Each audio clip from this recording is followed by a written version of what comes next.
Coach and I were just talking, we're very excited for the season. Obviously, adding Chris Paul, giving us 48 minutes of Hall of Fame level point guard play. We're very excited about. It's the best team I've been involved with since I've been in the NBA. This is my I think 15th year overall. So you can't ask much more than that to have a real shot at winning the championship, and it's going to take a lot of hard work and execution, and you know, I'm very excited. I more or less echo the same sentiments. It's you know, normally my offenses have been one kind of Hall of Fame point guard. Now we've got two that will be on the court the whole time. And I'm really excited about that, but I'm also excited about the new additions that we have between PJ Tucker and Emma Mute and Tark Black. That is, you know, we've had a lot of brawn and defense, and they can make threes, and we're looking forward to trying to get as close as we can or better than Golden State. And they seem to be the ones that set the bar. And we know it's a high bar, but we have a lot of potential, and now it's up to us to do the work and try to get it done. Y'all been talking for 2 months about how excited you are to see Chris and James play together. Now that it's almost that time, are you even more excited to finally see it?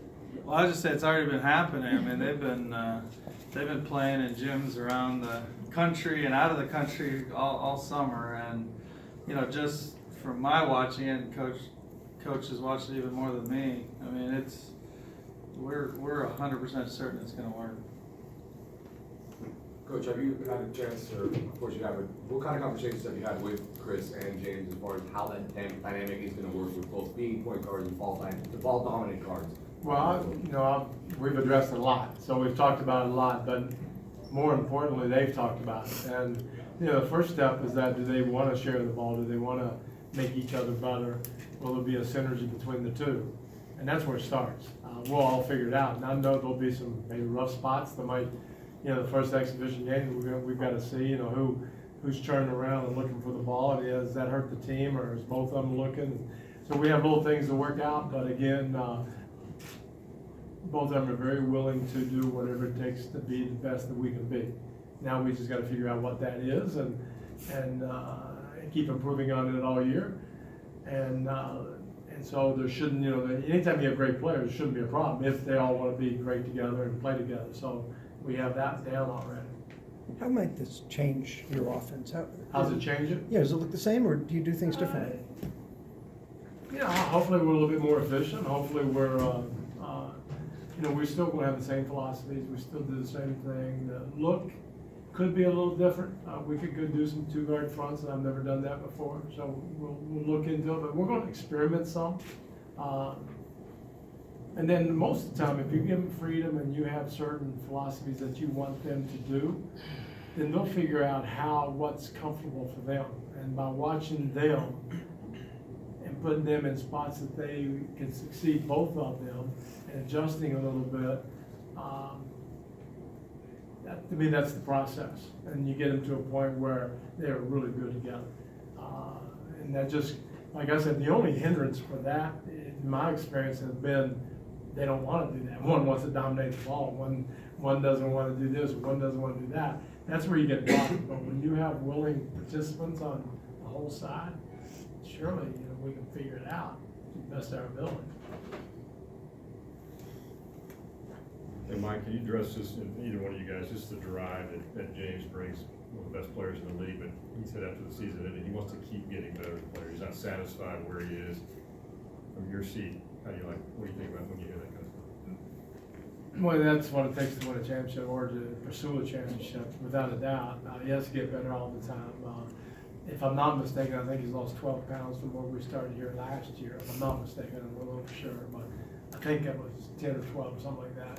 So he's doing what he has to do, and also his ability to be able, okay, this, you know, hey Chris, come in, I'll give up, you know, because in reality, and we won't say this too much in the sense that everybody's going to try to be as good as they can, but just like Kevin Durant and Steph Curry and those guys, you might give up your shot at getting the MVP because you're sharing the limelight. That's not a given, but that says a lot about a person. That, okay, I'm done with individual stuff. I'm done with any kind of accolades. All I want to do is win. And, you know, it's easy to say, we all can say that. I don't know how many teams I've been on and go, oh, all I want to do is win. Well, everybody wants to win.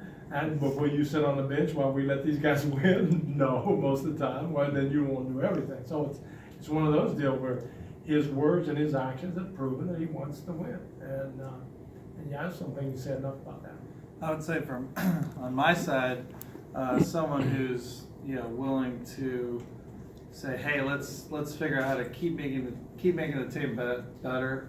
I'm gonna meet with players, and then you bring up something like, hey, what about Chris Paul? And he knows that may take the coach's point of a role change, and he says, hey, let's just get the best players, because the only thing that matters is winning a championship. And then, hey, let's maybe do that move as a trade so that we can add PJ Tucker and get Nene back and Emba Mute and Tarek Black and all the guys we added as well to maximize that. It says a lot. He's both on and off the court trying to do whatever it takes.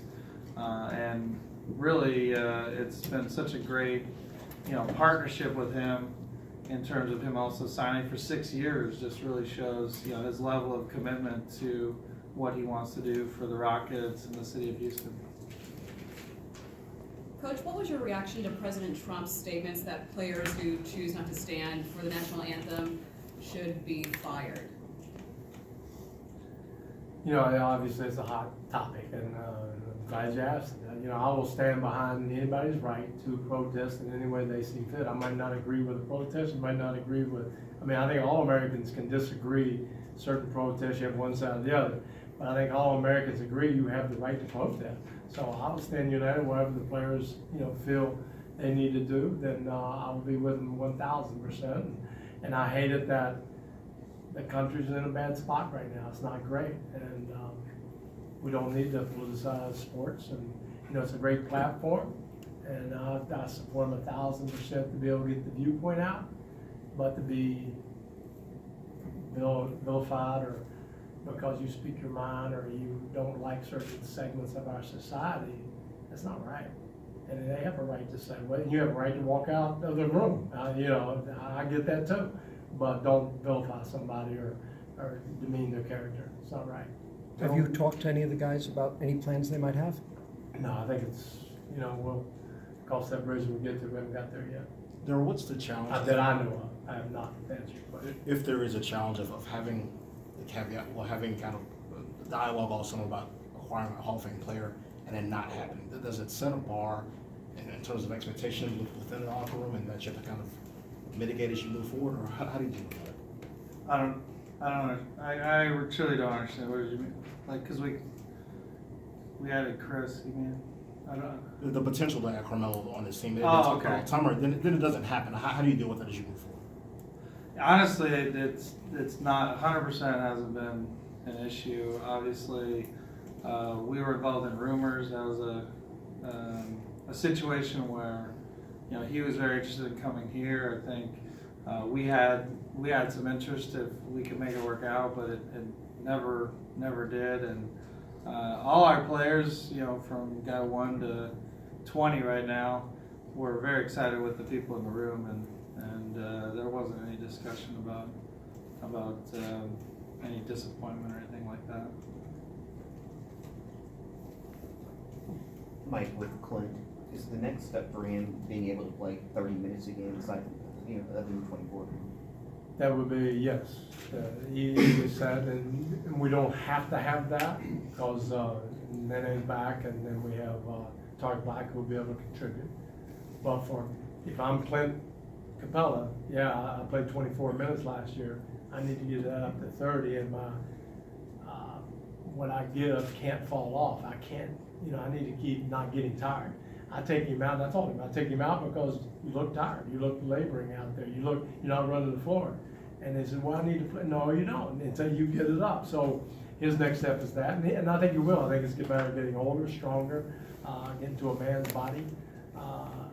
So I'm looking forward to him progressing, whether it's up to 26 this year or up to 30. He determines that. Mike, how do the offseason additions change your defensive approach, your defensive identity? Well, hopefully it's better. We know that, if you're the second best by 9/10 of a point offense, and you're 15th or 17th, whatever metric you use defensively, where can we make the most improvement? That's defense. So I think the guys that are back, the ones who are there, know that we have to be better. But we've added, Daryl and his staff has added very good defensive players. And what we do and how we think about it changes very little, the rules and stuff we have. But I think we've got better defensive players, and we've got a lot of them, and guys that are really good at it. That's B.J. Tucker and Emma Mute and Tark Black. So that allows us as the coaching staff to switch more, to game plan better. We need to be in the top 5 defensively. If we really think we are, if Golden State's number 1 offensively, number 1 or 2 defensively, we got to be up there. Otherwise, we're not going to win. And they know that, we know that, and from day one, that's what we're going to try to do. Hold guys accountable and try to get there. Daryl, what's it like for you? You add Chris, then Oklahoma City adds 2 guys. So that's the guys that they add. What's the challenge of being in the Western Conference right now? I mean, it's a challenge every year. I think I get asked that, like, how does, the odds are long. Obviously, you're facing one of the best teams of all time, and to your point, the Spurs, a great team as well. You face long odds in sports. I mean, 30 teams, only 1 gets to win, so we're used to long odds. And obviously, the West has been the best conference since I've been in the NBA, and for at least 15 years. So it's just par for the course. I mean, you just got to keep getting better, and we feel like we're well positioned to take down anybody and get ourselves in position to try to beat the juggernaut they have in Golden State. It's going to be exciting for the fans. You get to see these guys, 4 times. So it's going to be, West is good. It's fun. Exciting for the coaches too? No, not as much. Time for a couple more. Daryl, is there a particular area you're excited to see Chris perform in? Offense, defense, passing, shooting? I mean, it just all seems to. Is there one that kind of you want to see? Sure. I mean, he's sort of good at all that, which is why he's a Hall of Fame level player. I would say, just his ability in close games. I've always admired his ability to raise his level of play. If you're in a 0-1, 2-point game, his ability to really diversify and allow us to attack the other team in other ways, I think is really exciting. Is everybody cleared for practice tomorrow? I think a restriction. I can only go about 30 minutes. Skip every other day? Everybody else. I'm there with you. I think PJ is dealing with something nagging. Yeah. PJ Tucker, but other than him, I think everyone's fully ready. What is he? What's nagging? He just came up in practice with some minor. I don't remember what it was. But hamstring. Yeah. He's So I got a think, strained hamstring. yeah. So We'll be careful with. yeah. One thing I don't think we mentioned that I think is really important and that we added, not that we, it just keeps getting better, is the chemistry and the having a team that the community of Houston can really get behind and love. These guys are, veterans, they're pros, well-spoken, got their hearts in the right place, and I think people, everything everybody's gone through this summer, something we can rally behind, and we shouldn't forget about all the efforts that we need to make for the hurricane victims. And we'll continue that all year, but it's something that we really want to do our part on the court, so everybody can be proud of it, but off the court, more importantly, and with these guys, there's no doubt that will happen. So just something that this is going to be a fun team to try to coach, and I know there'll be ups and downs, and you guys will be yelling at me in a month. That's fine, but I'm going to enjoy the heck out of them because they're good guys. Daryl, can you add your thoughts about what the city's been through and the opportunity for the team to bring some joy, if you will, to some smiles on faces, that kind of thing? Yeah, I mean, from the front office to the players, I was very proud of our players, and obviously you know, Les Alexander, money-wise is one thing, Les Alexander giving 10 million and James giving 1 million, and Chris Paul working with many organizations to rally people to give money. So money-wise is one thing, but then, you know, you have coach out in the community yesterday, you got our players really daily since the terrible event, you know, out there, you know, helping firsthand. You know, it was I was really proud to see that, and you know, I would say, yeah, it's humbling to be in the position to hopefully help people.